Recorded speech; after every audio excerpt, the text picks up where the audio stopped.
He was supposed to be invisible, not important, not remarkable. Just another name filed away in history, remembered for one terrible moment and nothing else. He was thin, restless, a man who drifted between jobs, between beliefs, between loyalties. A man who wanted to matter, but never quite did. When history remembers him, it remembers certainty. 3 shots, 6 seconds, 1 rifle. One man. That's the story most people know, so let's slow this down. Before the motorcade, before the book depository, before the headlines.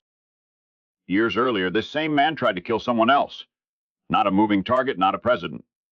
Not chaos and noise and distance. A general. The general was sitting still on a couch, on level ground. At close range, the shooter fired and missed. Not once, not twice. He failed. The bullet struck wood instead of flesh. The general lived, and the would-be assassin fled. That part is not disputed. So now the question forms quietly, not shouted, not sensational, just logical. How does a man who cannot kill a seated target at close range suddenly become capable of one of the most precise shooting sequences in American history? 3 shots, a moving target, a descending angle, a bolt-action rifle that required re-aiming after every shot. All within seconds. Marksmen have studied it. Engineers have timed it. Recreations have been attempted. Some say it's possible. Others say it's improbable.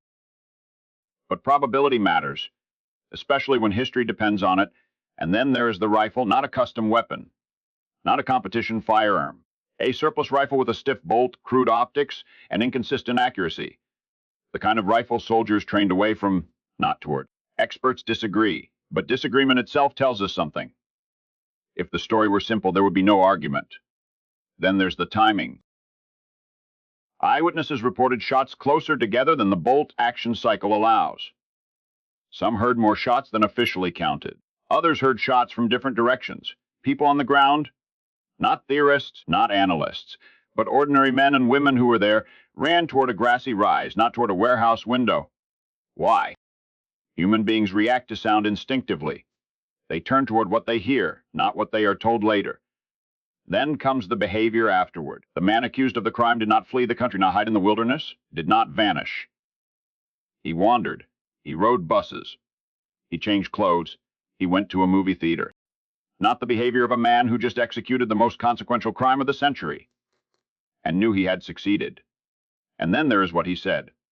Not a confession, a denial. I'm just a patsy. A strange word to choose. Within days, he was dead, shot by another man in police custody on live television, silencing questions that had barely begun. And so the story froze. One man, one explanation, cleaned, contained, convenient. But history is rarely that tidy. The deeper you look, the more the certainty softens, not into answers, but into question. Was it possible he fired shots that day? Yes. Was it possible he fired the fatal one? That is where the certainty begins to wobble.